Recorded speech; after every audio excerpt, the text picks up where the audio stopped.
आज हम आपको एक खास कहानी सुनाने जा रहे हैं जो ऑफिस के बॉस और उसकी असिस्टेंट के बीच की अनकही भावनाओं पर आधारित है।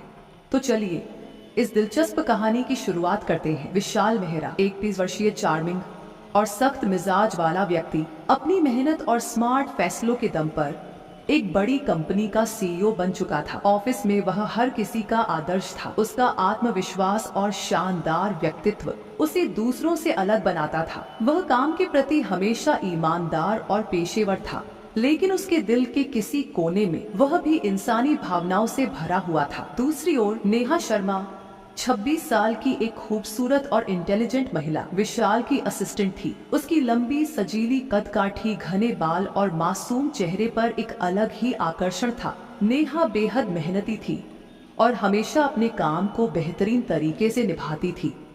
वह पेशेवर तो थी, लेकिन विशाल के साथ उसका रिश्ता महज बॉस और कर्मचारी का नहीं था। उनके बीच कुछ ऐसा था जिसे दोनों ने कभी खुले तौर पर स्वीकार नहीं किया था। एक दिन ऑफिस में काम खत्म करने के बाद विशाल और नेहा एक साथ लिफ्ट में जा रहे थे। दोनों थके हुए थे, लेकिन एक दूसरे की मौजूदगी ने उनके दिन को हल्का बना दिया था।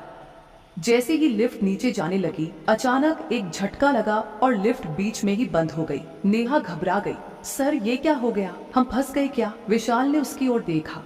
उसके चेहरे पर एक हल्की मुस्कान थी। उसने नेहा को शांत करते हुए कहा, घबराओ मत नेहा, सब ठीक हो जाएगा। मैं देखता हूँ क्या किया जा सकता है। उसने लिफ्ट के सारे बटन दबाए, लेकिन कोई असर नहीं हुआ। वहां नेटवर्क भी नहीं था।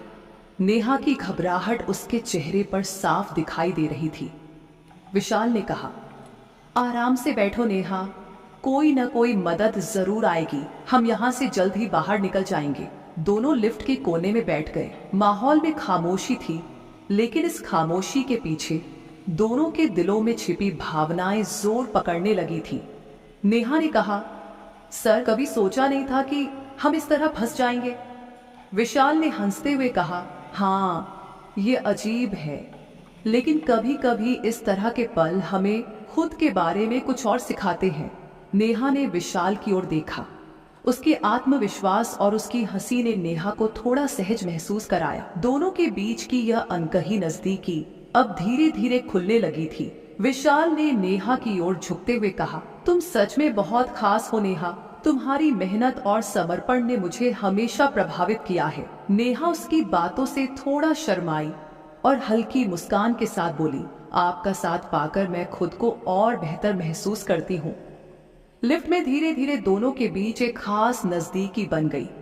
विशाल ने धीरे से नेहा का हाथ थाम लिया और उसकी उंगलियों को सहलाते हुए कहा, हमारे बीच जो यह कनेक्शन है, यह किसी नियम का मोहताज नहीं है। नेहा की धड़कनें तेज हो गईं, लेकिन उसने अपना हाथ नहीं छुड़ाया। उसकी सांसें भी तेज होने लगी और वह विशाल के करीब खिसक आई। दोनों के बीच का आकर्षण अब किसी सीमा का मोहताज नहीं था। इस छोटे से बंद माहौल ने उनके दिलों की अनकही भावनाओं को एक नया आयाम दे दिया। विशाल ने धीरे से नेहा की ओर झुकते हुए उसके बालों को पीछे किया। नेहा ने अपनी आंखें बंद कर ली और उनके बीच एक नजदीकी पल बढ़ने लगा। दोनों के बीच का वह आकर्षण अब एक रोमांटिक पल में बदल गया था। विशाल ने नेहा के चेहरे को अपने हाथों में लिया और उसकी नजरों में गहरे झांकते हुए कहा, तुम्हारे साथ रहना मुझे सुकून देता है। नेहा ने उसकी ओर देखते हुए कहा, मैं भी आपको महसूस करती हूँ सर। उनके होंठ अब और करीब आ चुके थे और दोनों ने एक दूसरे की ओर बढ़ते हुए अपने दिलों की धड़कनों को महसूस किया। उनके बीच का यह पल अब सिर्फ एक एहसास नहीं, बल्कि एक गहरा रिश्ता बन गया था। जैसे ही दोनों एक दूसरे के करीब आए, लिफ्ट अचानक चल पड़ी। दरवाजे खुले, लेकिन दोनों के दिलों में जो बदलाव आ चुका था वह किसी और को नहीं दिख सकता था। लिफ्ट से बाहर निकलते वक्त दोनों ने एक दूसरे की ओर देखा और बिना कुछ कहे दोनों अपने अपने रास्ते चले गए। लेकिन उनके बीच का रिश्ता अब कभी पहले जैसा नहीं रहेगा। दोस्तों, यह थी आज की कहानी। अगर आपको यह कहानी पसंद आई हो तो चैनल को सब्सक्राइब जरूर करें और अपने विचार कमेंट्स में बताएं। क्या विशाल और नेहा के बीच यह अनकहा रिश्ता और गहराई ले पाएगा, या यह सिर्फ एक अधूरा किस्सा बनकर रह जाएगा? इसके बारे में आप क्या सोचते हैं? धन्यवाद।